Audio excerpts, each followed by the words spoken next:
And for more on China's ongoing reform efforts and the government's role in the economy, let's bring in Dali Yang. He's a professor of political science at the University of Chicago. Thank you for joining us. You're welcome.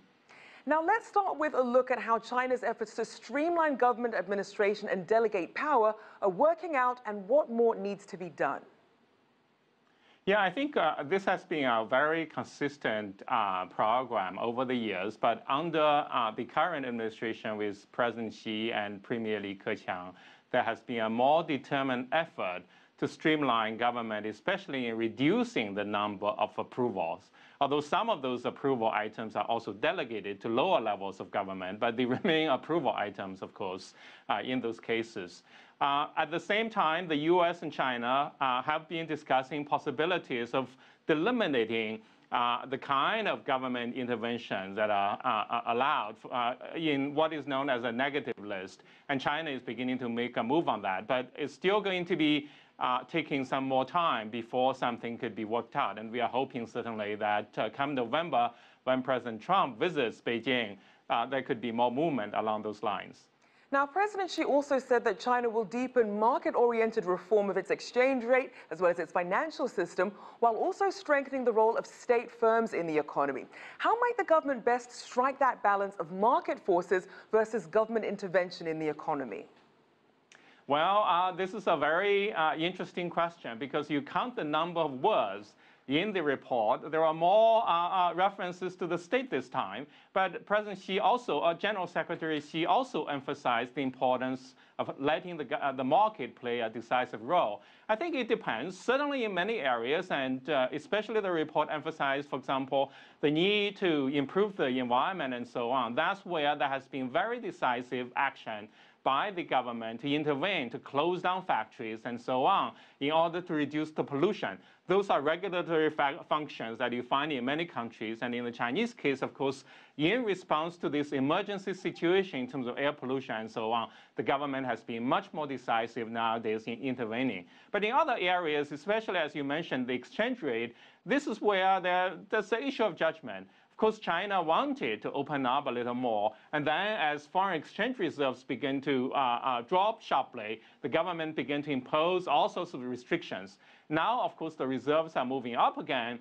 The central bank governor, Mr. Zhou Xiaochuan in particular, recently mentioned, for example, that it's more desirable to have a more flexible exchange rate. But this will take some time. Of course, from a market economy perspective, you want to reduce this kind of intervention, but China has done quite well in terms of improving its economy by having this kind of restrictions so far. So as a result, there is this kind of issue of finding the balance. Of course, China wants to be more influential in the foreign exchange market, but the Chinese currency cannot become a global reserve currency in a significant manner until, of course, a lot of those restrictions are being removed.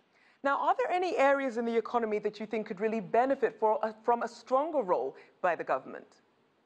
Well, certainly the environment is one area. And of course, China has been very adept in protecting certain industries. For example, when China joined the WTO, it negotiated very, very hard and decided not to let foreign operators to take a majority stake in, for example, Chinese telecom companies. And that has served China's national interest from the Chinese perspective. Likewise, China has earmarked funds for the development of semiconductors and so on, and has an industrial policy blueprint in what is known as Made in China 2025. So China has been very, very eager to protect certain sectors from foreign, especially from foreign investors, and including private investors as well. But at the same time, are quite eager to make loans available for developments in certain strategic sectors. Now, to that point then, how important are these public-private partnerships that we're seeing to China's goal of some of this higher quality growth?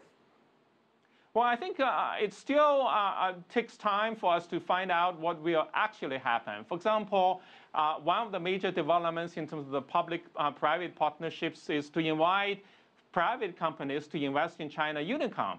But we all know China Unicom has not been one of the stronger players. It's been fighting for its market share.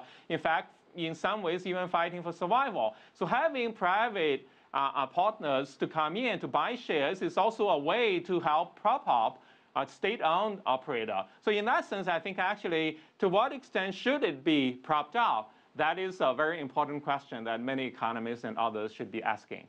Indeed. Thank you so much for your insights, Dali Yang, Professor of Political Science at the University of Chicago.